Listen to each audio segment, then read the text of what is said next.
وَيَصْنَعُ الْفُلْكَ، اور نوح علیہ السلام نے پھر کشتی بنانی شروع کر دی. وَكُلَّمَا مَرَّ عَلَيْهِ مَلَأٌ مِّن قَوْمِهِ، جب کبھی بھی ان کی قوم کے سردار ان پر سے گزرتے تھے کہ وہ کشتی بنا رہے ہیں. اب ایسی جگہ پہ انسان کشتی بنا رہا ہے جو پہاڑی علاقہ ہے، جہاں سے پانی نیچے تو جاتا ہے. کبھی ایسا نہیں ہوا کہ اب کو ہمالیہ کی پہاڑیوں کے اوپر کوئی بندہ آ کے جی میں کشتی بنا رہا ہوں کہ یہاں پہ پانی آنے والا ہے، تو لوگ یہ کہیں گے کہ اس کا لگتا ہے ذہنی توازن بگڑ گیا ہے. کوئی ہم میدانی علاقے میں تو نہیں ہے، پانی تو بہ کے نیچے جانا ہے. ہم پہاڑی علاقوں میں رہ رہے ہیں، پانی یہاں پہ تو جمع ہو کر کوئی ایسا سین نہیں بنائے گا.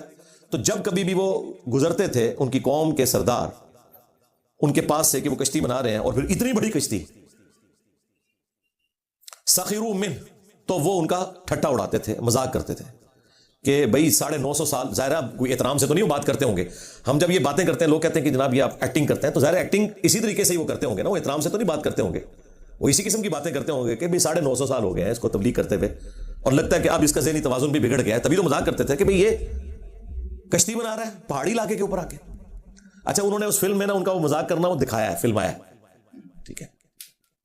تو جب وہ مذاق کرتے تھے تو حضرت نوح علیہ السلام اس کے جواب میں کیا فرماتے تھے؟ قال ان تسخروا، وہ کہتے تھے کہ آج جو تم ہمارا مذاق اڑا رہے ہو نا، منا، ہمارے ساتھ یہ جو کچھ کر رہے ہو، فإنا نسخر منکم کما تسخرون، تو ایک دن آئے گا اسی طریقے سے ہم بھی تمہارا مذاق اڑائیں گے جس طرح آج تم ہمارا مذاق اڑا رہے ہو. وہ دن اہل ایمان کا دن ہوگا.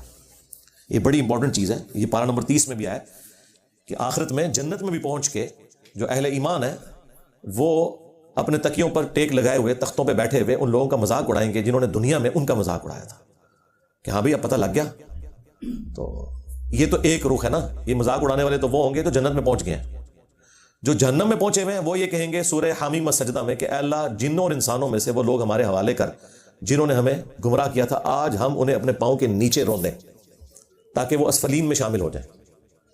پھر سورہ احزاب میں آیا کہ اے اللہ ہمارے بڑوں کو، ہمارے سرداروں کو، ہمارے بزرگوں کو دگنا عذاب دے کہ جن کی وجہ سے ہم گمراہ ہوئے.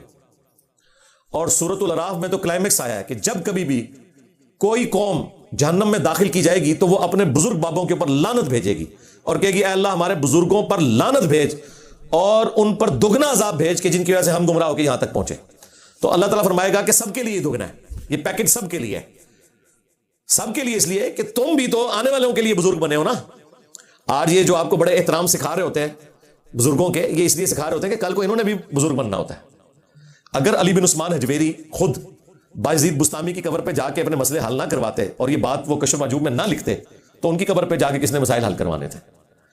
تو لہٰذا یہ سب لوگ اپنے اپنے دور میں یہ سارے کام کر کے گئے ہیں جو آج ان کے جھوٹے وکیل یہ کہتے ہیں کہ نہیں یہ لوگ ایسے نہیں تھے، بعد کے لوگ خراب ہو گئے.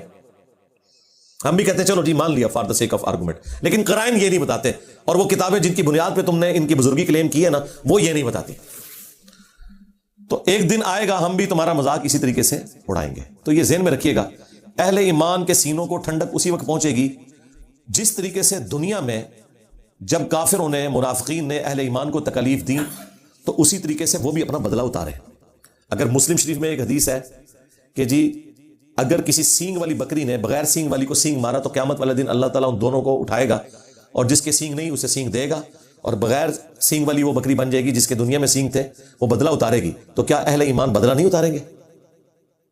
کیا عمار بن یاسر ابو جہل سے بدلہ نہیں لیں گے کہ ایک دن میں ان کی نگاہوں کے سامنے ان کے والد اور والدہ سیدنا یاسر اور سیدہ سمیہ علیہ السلام رضی اللہ عنہما کو اتنا ظلماً شہید کیا گیا؟ جب تک اس کی وہ تکلیف وہ خود اپنی آنکھوں سے نہیں دیکھیں گے جس طریقے سے ان کے ماں باپ کو تکلیف دی گئی تو کس طرح ٹھنڈک پڑے گی؟ تو یہ ہونا ہے سب کچھ. آخرت میں وہ ساری چیزیں اہل ایمان کو دکھائی جائیں گی تاکہ ان کا وہ غصہ ٹھنڈا ہو. اور آخرت میں انعامات میں سے ایک انعام یہ بھی ہے کہ دنیا میں جو اہل ایمان نے تکلیف اٹھائی ہے نا جن لوگوں کے ذریعے، ان کا عذاب بھی وہ اپنی آنکھوں سے دیکھ لیں. یہ بھی ان کے کلیجہ ٹھنڈا کرنے کی چیز ہے نا. دنیا میں بھی اسی طریقے سے بدلہ لیا جاتا ہے نا. تو آخرت میں اللہ تبارک و تعالیٰ یہ سب کچھ کر کے ان کو دکھائے گا. جن لوگوں کا آخرت میں بلیو ہے وہ پھر اپنے معاملے کو مؤخر کر دیتے ہیں آخرت کے لیے کہ وہاں تو بدلہ ملنا ہی ملنا ہے. جس طرح سیدنا حجر ابن عدی کو جب ظلماً شہید کیا گیا تو انہوں نے کہا مجھے میرے انہی خون آلود کپڑوں اور بیڑیوں میں دفن کرنا، میں پورے صراط پر معاویہ ابن ابی سفیان سے ملوں گا اللہ کے سامنے کہ جو کچھ میرے ساتھ کیا گیا اس وجہ سے کہ میں سیدنا علی سے محبت کرتا ہوں، اس جرم کی سزا مجھے دی گئی. تو اہل ایمان کو بدلہ آخرت میں ملنا ہے. یہ اتنا سادہ معاملہ نہیں ہے جو چھوٹ جائے کوئی بندہ.